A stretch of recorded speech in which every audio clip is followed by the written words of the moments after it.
দেশের বাইরে আমার কোনো ঠিকানা নেই, এটাই হলো আমার ঠিকানা। এই দেশ, এই দেশের মাটি, মানুষই আমার সবকিছু। অনেকদিন আপনারা দেখেছেন যে পরিবার থেকে আমরা দূরে রয়েছি, সেজন্যই আমি পরিবারের সঙ্গেই এবার সময় কাটানোর জন্য এখানে এসেছি এবং আমি আমার চিকিৎসা করেছি।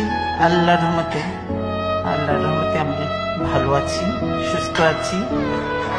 এবং যদিও পরিবার তো বহুদিন পরে দেখা, কাজে তারা ছাড়তে চায় না,